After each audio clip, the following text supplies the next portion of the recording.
Շնորհակալություն Տիկին Սեյրանյան։ Մենք նախապես քննարկել համաձայնեցրել էինք, որ այսօր երկու թեմայի մասին եմ խոսալու. հարձակումները հայ-առաքելական եկեղեցու նկատմամբ եւ նաեւ օրվա խորհրդով բնականաբար պայմանավորված զանգվածային լրատվության միջոցների նկատմամբ ճնշումները։ Բնականաբար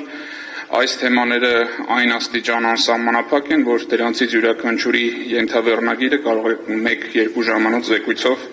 հանդես գալ, բայց ես կփորձեմ այս ամեն ինչը ներկայացնել ընդհանրապես այս ճնշումների գործիքակազմի տրամաբանության մեջ փորձելով զուգահեռներ տանել, թե ինչքանով են ընդհանուր եկեղեցու եւ ԶԼՄ-ների դեմ ուղղված հարձակումները։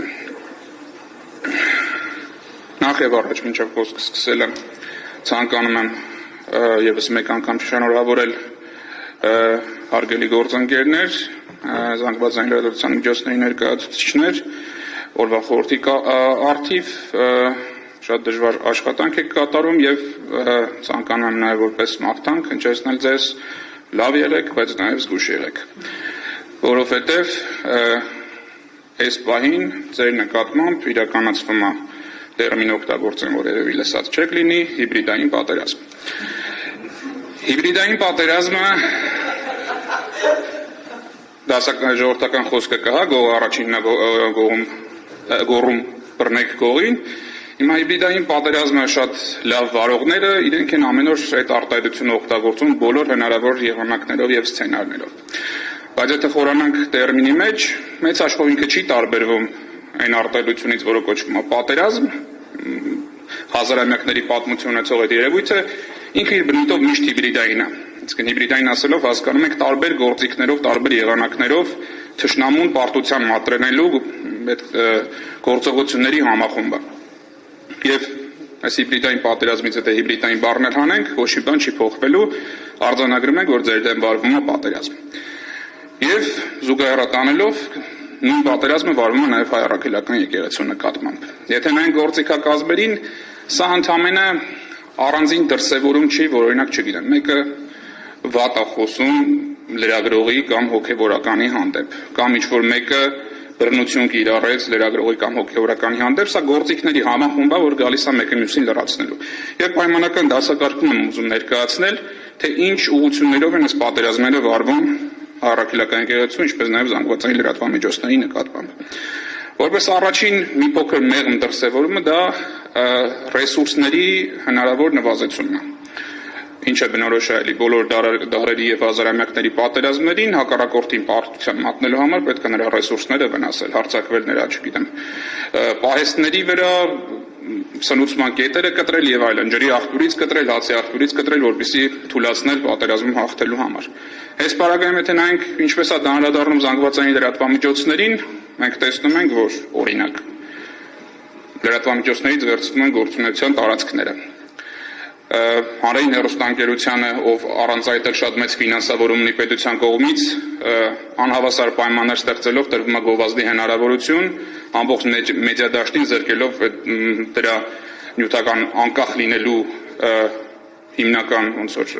միջոցի առավելություններից, բնականաբար հանրային հեռուստաընկերությունը անմրցելի է այս պարագայում այլ զանգվածային լրատվամիջոցների դեմ, որտեղ ամենամեծ սպառումն ունի Հայաստանի Հանրապետությունում եւ ցանկացած գովազդատու ցանկանալու առաջին հերթին գովազդը տեղադրել այդտեղ։ Գործընկերս Արամ Օրբելյանն նշեց նաեւ օրինակ տարբեր տեսակի գովազդների սահմանափակումներ, ել չասեմ տնտեսվարողներին ուղակի հասցվող մեսիջները, որ այս լրատվամիջոցներին պետքա գովազդ դուք չտաք, բնականաբար ֆինանսավորումից զրկելով։ Եթե համեմատենք օրինակ եկեղեցու հետ, նույն համեմատականը տանենք, եկեղեցուն էլ այս պարագայում օրինակ գալիս են հարկային արտոնությունները, որ պետքա տրված լիներ նորմալ իրավիճակում, դրա վերաբերյալ քննարկումներն են հարկային արտոնությունների։ Եկեղեցուն զրկում են տարածքներից։ Ամեն հայոց կաթողիկոսին զրկում են հանրային հեռուստաընկերության եթերում գիշերը հղվող ուղերձի իրավունքից, որ տասնամյակների պատմություն ունի։ Եկեղեցու հովանավորությամբ եւ բացառապես կրթական մշակութային ծրագրեր ներկայացնող շողակաթ հեռուստալիքը փակվում է։ Սրանք ռեսուրսներ են, որոնք այս կամ այն ձևաչափերով տարբեր ժամանակահատվածներում եւ տարբեր գործիքներով, սկսած բանավոր խոսքից մինչև իրավական ակտերի ընդունում, այս ռեսուրսները դուրս են բերվում եկեղեցու հնարավորությունից, բնականաբար սահմանափակելով այս կամ այն ուղղությամբ գործունեության հնարավորությունը։ Հաջորդ էպիզոդը դրանք բռնություններն են, եւ հոգեբանական եւ ֆիզիկական բռնությունները, որոնք դրսևորվել են տարիների ընթացքում լրագրողների նկատմամբ, սկսած ազգային ժողովում քաշ քշելուց, նիստերերի ալիջից հեռացնելուց, մինչև տարբեր տեսակի ակտիվիստների կողմից լրագրողների նկատմամբ, օրինակ հավաքների վայրում գործունեություն իրականացնող լրագրողների նկատմամբ հարձակումներից, վերջացրած, ասենք, մերի գործով ոստիկանի կողմից բռնություն գործադրելուց, որի վերաբերյալ քրեական վարույթը տեղից չի շարժվում եւ ձևական բնույթ է կրում։ Նույն եթե մենք եկեղեցու ուղղությամբ էլի տեսնում ենք ֆիզիկական հարկադրանքի միջոցներ, օրինակ կաթողիկոսի մուտքը ֆիզիկապես խոչընդոտվում է Սարդարապետի հուշահամալիր, հոգևորականի մուտքը խոչընդոտվում է այն եկեղեցի, որտեղ գտնվելու իրավունք ունի փոխարենը տիրադարներից մեկի այնտեղ անվտանգությունը ապահովելով, եւ դա արվում է ինչ-որ խաժամուժի կողմից ոստիկանության առանձին ծառայողների երանության մեջ գտնվող կովի հայացքների ներքո։ Այնուհետև, երբ որ լինում են այս բռնությունները, դրան նորմալ պետության մեջ պետք է հաջորդի իրավական գործիքակազմերի կիրառումը, այսինքն որևէ պատահական քաղաքացի որոշեց, որ ինքը լրագրողին չի սիրում, չի հավանում, պետք է հարձակում գործի։ Նորմալ պետությունում պետք է դրան հետևի իրավական գործընթաց, այդ անձի հանդեպ պետք է քրեական պատասխանատվության գործընթաց նախաձեռնվի, ինչպես անձի դեմ ուղղված սովորական բռնության, այնպես էլ հատկապես լրագրողի մասնագիտական գործունեությունը խոչընդոտելու նպատակով։ Մենք տեսնում ենք, որ դա իրավական ընթացք չի ստանում, նույնիսկ ակտիվությունը դրսևորված իրավաբանների, փաստաբանների կողմից հաղորդում ներկայացնել այս կամ այն դեպքով, կամ ընդհանրապես արդյունք չի ստանում, կամ ստանում է գործերը քնեցնելու ու որևէ անձի պատասխանատվության չենթարկելու սցենարը։ Նույն վերաբերմունքը նաև էլի հոգևորականների մասով։ 18 թվականին մի խումբ ակտիվիստներ ոտնձգություններ էին կատարում կաթողիկոսի նկատմամբ, 25 թվականին էլի մի խումբ անձինք շատ վատ արտաքին տեսքի եւ խառնվածքի խոչընդոտներ էին ստեղծում հոգևորականների նկատմամբ եւ դրանց վերաբերյալ են ներկայացված հաղորդումները պատշաճ ընթացք չեն ստացել, ինչի որովհետեւ դա ոչ թե սոսկ ինչ որ պատահական անձի գործողություններ, որին պետությունը կարող է տալ adekvat արձագանք, այլ դա հովանավորվում է իրավապահ մարմինների կողմից։ Հաջորդ լեվելում, հաջորդ հարթությունում ատելության խոսքի գեներացումն է։ Սա թերևս այս պատերազմի, հիբրիդային պատերազմի ամենակեղտոտ ու ամենավտանգավոր հատվածն է, որովհետև այստեղ ներկա են, ավագ սերնդի լրագրողներ, ում առաջ բնականաբար չեմ կարող ասել, որ նախկինում լրագրողները երբևէ խնդիր չեն ունեցել, բնականաբար եղել են խնդիրներ, բայց եթե դա կարող էր լինել անձնավորված կամ ինչ-որ առանձին հետապնդումների տեսքով, ապա այս դեպքում լրագրողների համար խնդիրների ստեղծումը մասսայական բնույթ է կրում այն իմաստով, որ այդ ատելության խոսքի գեներացիան տարածվում ամբողջ հասարակության մեջ։ Պատահական չի, որ գուցե նոր աշխատանքի ընդունված անհայտ որևէ լրագրող, ով կյանքում որևէ վատ բան չի արել, առաջի անգամ միկրոֆոնը վերցրել է դուրս է եկել հարցեր տալու մարդկանց, հանդիպում այդ ատելության խոսքի, որ դուք լրագրողները այս երկիրը քանդեցիք, սուտ եք տարածում, կեղծիք եք տարածում եւ այլն։ Ինչ։ Սա իր ակունքում չունի մարդկանց, օրինակ, չգիտեմ, թերի կրթությունը կամ ինչ-որ սեփական դատողություններ անելու հնարավորությունների բացակայությունը։ Սա իր ակունքում ունի հստակ ատելության խոսքի գեներացիան, որը առաջին հերթին կատարվում է, չգիտեմ, գործընկերը համարում եք թե ոչ, ձեր նախկին գործընկեր վարչապետի կողմից, որպես լրագրող, իր քաղաքական թիմի կողմից եւ իրենց կողմից հովանավորվող էլի ձեր գործընկեր կոչվող անձանց կողմից։ Այս պարագայում նաև ուզում եմ այդ կոնկրետ հանգամանքի անդրադարձ կատարել, օրինակ, երբ որ արգելի պարոն Աբրահամյանը փաստարկված ներկայացնում է Հայաստանում բռնապետության բռնապետություն կառուցելու եւ դրա դրսեւորումների մասին, ձեր գործընկեր համարվող Պետրոս Ղազարյանը իրան թույլ է տալի շատ գռեհիկ ոճով արձագանքել իր Facebook-յան էջում եւ այդ ատելության թիրախավորումը շարունակել եւ թույլ տալ նաեւ դրա ներքո տարբեր տեսակի fake եւ ոչ fake օգտատերերի կողմից ինչ-որ ատելության կամ վիրավորանքի խոսքերի գեներացիան։ Անդրադառնալով եկեղեցուն, էլի տեսնում ենք, որ այս ատելության խոսքը պարբերաբար գեներացվում է տարբեր հարթություններում, տարբեր թեմաների հետ կապված, էլի 18 թվականից սկսած էլի կաթողիկոսին թիրախավորելով եւ օրինակ հիմա շատ հաճախ այս քննարկումը կա, որ եկեղեցու դեմ այս արշավանքը ուժ է ստացել 23 թվականից հետո, երբ որ եկեղեցին սկսեց ավելի ակտիվ զբաղվել Արցախյան հարցի բարձրաձայնումով, բայց իրականում եթե տեսնում ենք, օրինակ 20 թվականի մարտին Ալեն Սիմոնյանը չգիտեմ առաջի անգամ թե չէ, բայց առնվազն արձանագրված է, որ կաթողիկոսին էլի դիմում էր իր աշխարհիկ անունով, էլի հեգնական տոնով,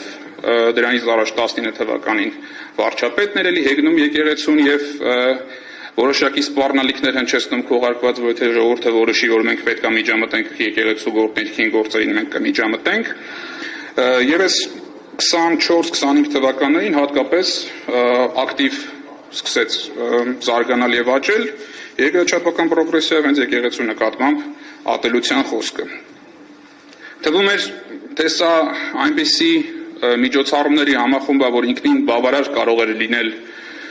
զանգվածային լրատվամիջոցներին եւ եկեղեցուն չսիրող խմբի գործողությունների համար, բայց դրան նաեւ որպես արդեն իմ մասնագիտական խորը դժգոհությունը արտահայտեմ, նաեւ այս արշավին միանում են Հայաստանի Հանրապետության իրավապահ մարմինները եւ դատարանները, որտեղ օրինակ կարող են լրատվամիջոցների դեմ ուղղված տարբեր տեսակի հայցերով դատական ակտերով փորձել ճնշել եւ լռեցնել, նույն ժամանակ եկեղեցու դեմ դատական վարույթներով կարող է հայտնվի դատավոր, որ որոշի, որ ինքը կաթողիկոսի գործառույթ պետք է կատարի եւ arczepiskopos նշանակի կամ հանի իր դիրքից։ Ամփոփելու եթե լինենք, սրանք սպառիչ գործիքակազմերը չեն, բայց այս յուրաքանչյուր ուղղություն եւ գործիքը գալիս է լրացնելու։ Օրինակ, երբ որ այս ատելության խոսքը տարածվում է, բնականաբար ինքը հանգեցնելու է առանձին էպիզոդներում լրագրողների նկատմամբ բռնություն իրականացնելու։ Այս բռնությունների նկատմամբ պատշաճ իրավապահ համակարգի արձագանքի բացակայությունը նպաստելու է, որպեսզի ատելության խոսքը գեներացնողները ավելի ազատ լինեն եւ ավելի ագրեսիվ լինեն, եւ սա փակ շղթա է, որ անդադ կրկնվում է եւ ավելի մեծ էֆեկտ է ստանում, եթե օրինակ համեմատական տանենք 2-3 տարի առաջ այս նույն գործիքակազմերով լրատվամիջոցների դեմ արշավի պարագայում ատելության խոսքի աստիճանը, ապա այսօր այն ակնհայտորեն շատ ավելի է, թեև գործիքակազմը չի փոխվել, բայց իր ծավալները, իր ազդեցությունը մեծանում են։ Սա թերևս ամփոփումն է այն խոսքի, որն ուզում եմ ասել, բայց նաև թույլ տվեք ինձ լինել այսօրվա միջոցառման վատ մարդը եւ որոշ անդրադարձեր ունենալ հնչեցված ելույթների մի քանիսի փաստերի վերաբերյալ։ Տիկին Օհանյանը նշեց, որ որոշակի բանավեճ կա, որ ով է ֆինանսավորում լրատվամիջոցներին, անկախ են, անկախ չեն եւ այլն։ Այո, միանշանակ կարող եմ ընդունել, որ այդ բանավեճում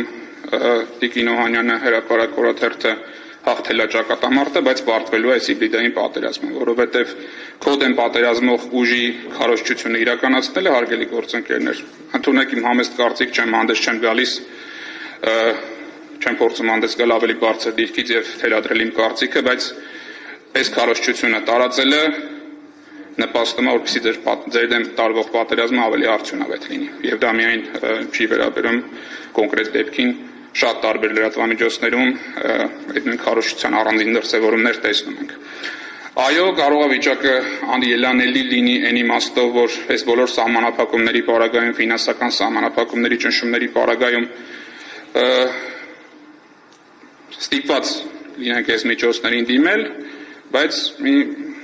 բաց արտադրում կատարեմ, պատասխան չակնկալելով այս բանին։ Ինչ տարբերություն գործող իշխանությունը լրատվամիջոցին իր գովազդը կպատվերի, որպեսզի իր այս պատերազմի ատրիբուտները գովազդի, օրինակ կամ կարծ ասեմ կաթողիկոսի դեմ վիրավորանքի խոսքը տարածելու համար իշխող ուժը որևէ լրատվամիջոցին գումար գովազդի համար, թե օրինակ այդ քլիքեր հավաքելու եւ դիտումների հաշվին գովազդ բերելու այդ ծայրահեղ անհրաժեշտությունից ելնելով լրատվամիջոցը հրապարակում է այդ նույն խոսքը, այո, այլ ֆորմատով, այո, քննադատաբար, բայց միևնույն է այդ ատելության խոսքը ինչ որ ֆորմատով տարածում է։ Նաև ուզում եմ անդրադառնալ պարոն Ամստերդամի խոսքի մի հատվածին, վերջինս նշեց, որ Հայաստանի Հանրապետությունում բացակայում են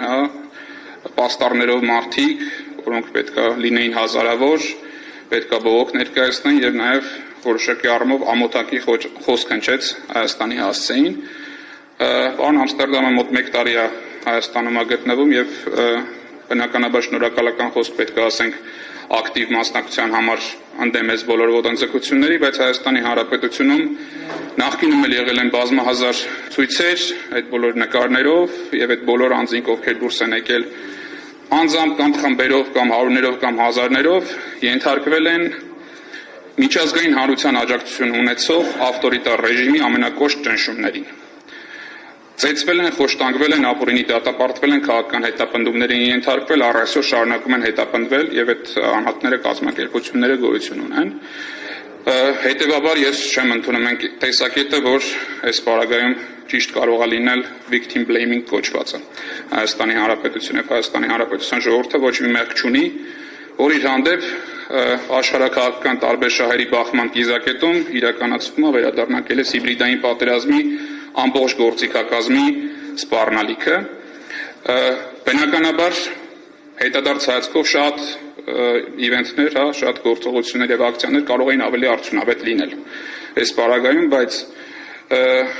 էգզիստենցիալ պատերազմի սպառնալիքով գտնվող տարածաշրջանում շատ հաճախ քաղաքական արկածախնդրությունները